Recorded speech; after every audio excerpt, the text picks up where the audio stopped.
अवधूत चिंतना श्री गुरुदेव दत्त. श्री स्वामी समर्थ. तुम्हा सगळ्यांचं स्वामी श्रद्धा यूट्यूब चॅनलवर खूप खूप मनापासून स्वागत. स्वामी कृपेने तुमचा आजचा दिवस शुभ जाओ. स्वामी महाराज तुमच्या सर्व चांगल्या इच्छा पूर्ण करोत, हीच मी महाचरणी प्रार्थना करते आणि आजच्या व्हिडिओला सुरुवात करते. तर आजच्या व्हिडिओमध्ये आपण बघणार आहोत की आपली कुलदेवी कशी ओळखावी. घरच्या घरी काही सेवा करून, अगदी साध्या सोप्या सेवा करून आपण आपली कुलदेवी कशी ओळखू शकतो, हेच मी तुम्हाला आजच्या व्हिडिओमध्ये सांगणार आहे. बघा, आपल्याला जर आपली कुलदेवी माहीत नसेल तर आपल्याला आपल्या जीवनामध्ये अनेक अडचणींचा सामना करावा लागतो. आपल्या कुलदेवीची सेवा आपल्याकडनं घडलीच पाहिजे. आपले महाराष्ट्राचे दैवत, आपले कुळदेव म्हणजे खंडेराया आहेत, पण आपली कुलदेवी जसं की कोणाची महाकाली असेल, कोणाची महालक्ष्मी, महासरस्वती, राजराजेश्वरी. याचा अर्थ काय? कोणाची कोल्हापूरची महालक्ष्मी असेल, कोणाची माहूरगडावरची रेणुका माता असेल, कोणाची तुळजापूरची तुळजाभवानी असेल, तर कोणाची वणीगडावरची सप्तशृंगी माता असेल. तर तुमची कुलदेवी कोणतीही असू द्या, तुम्ही तुमची कुलदेवी ओळखू शकता. बघा, बऱ्याच जणांना आपली कुलदेवी माहीत नाही आणि त्यामुळे काय होतं, त्यांच्याकडनं त्यांच्या कुलदेवीची सेवा घडतच नाही आणि जीवनामध्ये अनेक अडचणींचा सामना करावा लागतो. जसं की मूल बाळ न होणं किंवा नोकरी संदर्भात अनेक अडचणींचा सामना करावा लागतो. मुलांच्या शिक्षणात अडथळे येतात, त्यांची प्रगती खुंटते, प्रगती होत नाही. किंवा कोणतंही काम असू द्या, म्हणजे लग्न न जमणं, जमलेलं लग्न मोडणं किंवा वैवाहिक ज्या काही समस्या असतात त्या निर्माण होतात. घरात सतत वादविवाद होत राहतात, भांडणं होत राहतात. त्याचा अर्थ असा आहे की तुमच्याकडनं तुमच्या कुलदेवीची सेवा घडत नाही. बघा, आपल्या गुरूंची सेवा करणं जेवढं महत्त्वाचं आहे तेवढंच महत्त्वाचं आहे आपल्या कुलदेवीची सेवा करणं. कारण की कुलदेवी ही आपल्या कुळाचं रक्षण करत असते. कुलदेवी ही आपल्या कुटुंबाचं रक्षण करत असते, आपल्या कुळाचा उद्धार करत असते. कुलदेवी आपल्याला प्रत्येक संकटातून वाचवत असते. कुलदेवी आपल्यावर एक कृपा छत्र बनून असते.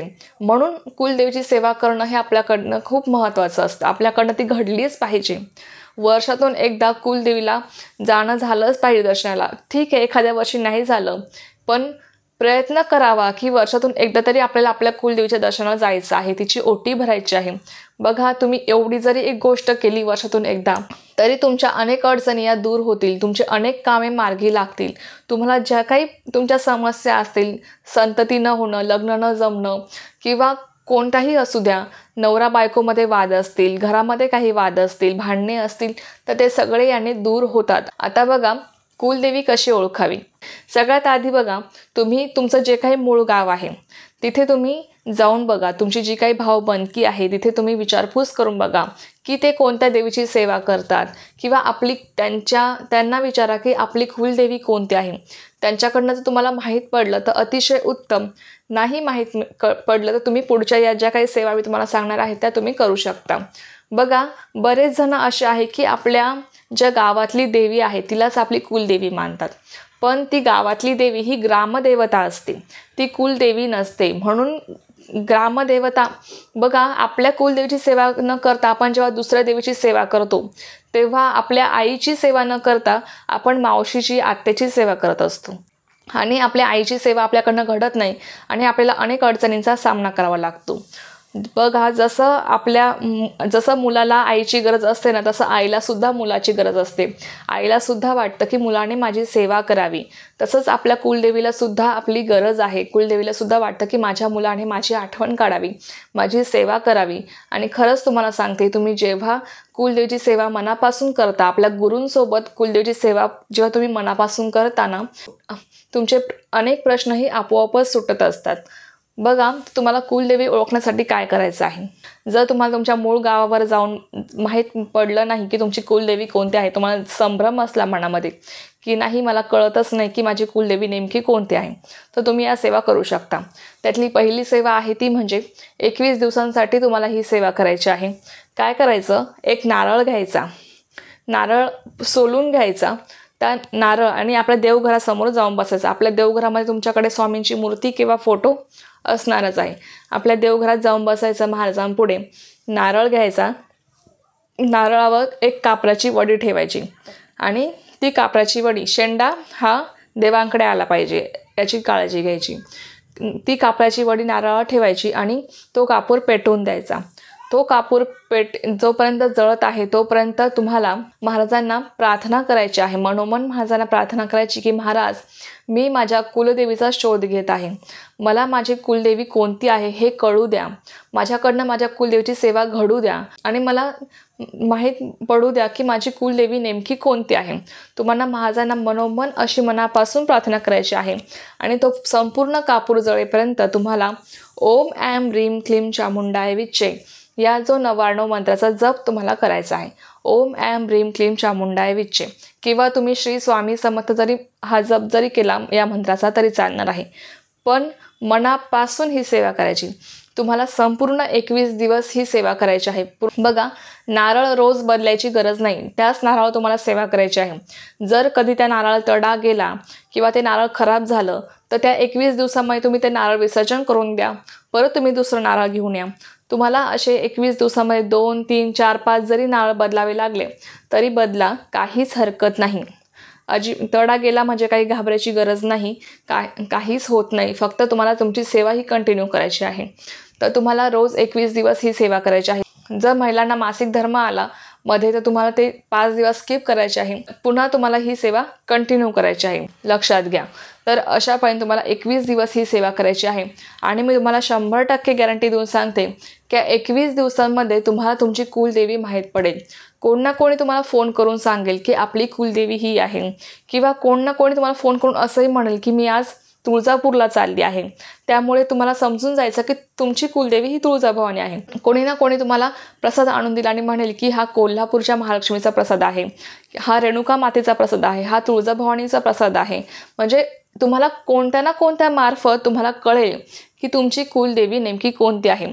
तुम्हाला देवी स्वप्नात येऊन दृष्टांत देईल. तुम्हाला देवी स्वप्नात दिसेल किंवा तुम्हाला एखादी स्त्री स्वप्नात येऊन तुम्हाला सांगेल की ही तुझी कुलदेवी आहे. या 21 दिवस हे पूर्ण होण्याच्या आतच तुम्हाला तुमची कुलदेवी माहीत पडणारच. पण तुम्हाला ही सेवा पूर्ण 21 दिवस खंड न पडू देता तुम्हाला पूर्ण करायची आहे. फक्त मासिक धर्म आला तर तेवढे 5 दिवस तुम्हाला स्किप करायचे आहे. बाकी ही सेवा तुम्हाला कंटिन्यू करायची आहे. लक्षात घ्या. याच्यामध्ये मी 1 दिवस गॅप घेईल, परत 2 दिवस सेवा करेल, परत 1 दिवस गॅप घेईल, 2 दिवस सेवा करेल, असं चालणार नाही. तुम्हाला ही सेवा 21 दिवस मनोभावे पूर्ण करायची आहे. आणि त्यामुळे तुम्हाला समजेल की तुमची कुलदेवी नेमकी कोणती आहे. ही झाली पहिली सेवा. त्यानंतर दुसरी जी सेवा आहे ती म्हणजे तुम्हाला 5 मंगळवार, देवीचा वार असतो मंगळवार, तर 5 मंगळवार तुम्हाला कडकडीतपणे उपवास करायचा आहे. कडकडीतपणे तुम्हाला उपवास करायचा आहे आणि तुमच्या कुलदेवीच्या नावाने तुम्हाला उपवास करायचा आहे. आणि त्या दिवशी तुम्हाला असं तिखट मीठ नाही खायचं. तुम्हाला फक्त फलाहार करायचा आहे. आणि त्या दिवशी तुम्हाला दुर्गा सप्तशती ग्रंथाचं पठण करायचं आहे. म्हणजे तुम्हाला दुर्गा सप्तशती पाठ करायचा आहे. 1 पाठ तुम्हाला करायचा आहे. मनापासून ही सेवा करायची आहे. आणि आपल्या कुलदेवीला मनापासून प्रार्थना करायची आहे की मला माझी कुलदेवी समजली पाहिजे. मी तुझा शोध घेत आहे. तू मला स्वप्नात येऊन दृष्टांत दे किंवा कोणत्या ना कोणत्या मार्गाने तू मला येऊन सांग की मी तुझी कुलदेवी आहे, जेणेकरून मला समजेल. तर असं तुम्हाला तुमच्या कुलदेवीला मनापासून प्रार्थना करायची आहे. आणि 5ही मंगळवार तुम्हाला दुर्गा सप्तशती पाठ करायचा आहे. एकदाच करायचा, म्हणजे प्रत्येक मंगळवारी तुम्हाला फक्त एकदाच तो पाठ करायचा आहे. तर अशापर्यंत तुम्हाला हे 5ही मंगळवार करायचे आहेत. आणि हे 5 मंगळवारसुद्धा होण्याच्या आतच तुम्हाला कुलदेवी काही ना काही दृष्टांत देईल. एकदा स्वप्नात येऊन तुम्हाला दर्शन देईल. तुम्हाला तुळजापूरची तुळजाभवानी दिसेल किंवा महालक्ष्मी तुमची कुलदेवी असेल तुम्हाला महालक्ष्मी दिसेल, रेणुका माता दिसेल किंवा कोण ना कोणी येऊन तुम्हाला सांगेल, कोण ना कोणी तुम्हाला प्रसाद आणून देईल एखाद्या देवीचा. त्यामुळे तुम्हाला समजून जायचं की माझी कुलदेवी हीच आहे. तर अशापर्यंत तुम्हाला साक्षात कुलदेवी तुम्हाला दृष्टांत देईल या सेवा केल्यावर. फक्त या सेवा पूर्ण श्रद्धेने मनापासून करा आणि पूर्ण मनाभावातून करा, जेणेकरून तुम्हाला समजेल की आपली कुलदेवी कोणती आहे. आणि लक्षात घ्या, आपली कुलदेवी माहीत असणं हे खूप खूप जास्त महत्त्वाचं आहे. आपल्याला या जीवनामध्ये सुखी जगायचं असेल तर आपल्या गुरूंची सेवा करणं आणि गुरूंच्या सेवेसोबतच आपल्या कुलदेवीची कुळदेवाची सेवा करणं पण तितकंच महत्त्वाचं आहे. लक्षात घ्या. आणि रोज तुम्हाला तुम्हाला जर तुमची कुलदेवी माहीत असेल तर रोज ओम ऐं ह्रीं क्लीं चामुंडाय विच्चे या 99 मंत्राची एक तरी माळ तुम्हाला जप करायचा आहे, जेणेकरून आपल्याकडनं आपल्या कुलदेवीची सेवा घडेल. तुम्हाला मी कुलदेवीची सेवा कोणती करायची असते, रोज धावपळीच्या जीवनात आपण काय काय सेवा करू शकतो याबद्दल पण सेपरेट व्हिडिओ करेलच. पण आजच्या व्हिडिओमध्ये फक्त एवढंच होतं की आपल्याला आपली कुलदेवी कशी ओळखावी हे तुम्हाला मला सांगायचं होतं. तुम्ही या सेवा करून तुम्ही तुमची कुलदेवी ओळखू शकता. आणि आपल्या देवघरामध्ये आपल्या कुलदेवीचा मूर्ती, फोटो, टाक असणं खूप महत्त्वाचं आहे. जरी तुमच्याकडे टाक नसेल, मूर्ती नसेल, पण तुमच्याकडे कुलदेवीचा कमीत कमी फोटो तरी असलाच पाहिजे. आपल्याकडनं आपल्या कुलदेवीची सेवा घडलीच पाहिजे. लक्षात घ्या, आपल्या कुलदेवीचा फोटो असणं, भले तुम्ही दुसऱ्या देवींचे पण फोटो ठेवा, दुर्गा देवीचा पण ठेवा, पण तुमच्या कुलदेवीचा फोटो तुमच्या देवघरात असणं पण खूप महत्त्वाचं आहे. तर अशा पद्धतीने तुम्ही तुमची कुलदेवी ओळखू शकता. जर कोणाला माहीत नसेल तर नक्की त्यांनी या सेवा करा. तुम्हाला 100% तुमची कुलदेवी नक्कीच काही ना काही दृष्टांत देईल. तर चला, ही खूप छोटीशी पण खूप महत्त्वाची माहिती होती जी मला तुमच्यासोबत शेअर करायची होती. तर झालेली सेवा मी स्वामी माझ्याने रुजू करते आणि आजचा व्हिडिओ इथेच थांबवते. तुम्हाला जर माहिती आवडली असेल तर व्हिडिओला लाईक, शेअर, सबस्क्राईब करायला विसरू नका. पुन्हा भेटूया अशाच एका नवीन व्हिडिओसोबत किंवा नवीन विषयासोबत. तोपर्यंत सर्वांना श्री स्वामी समर्थ. जय जय स्वामी समर्थ.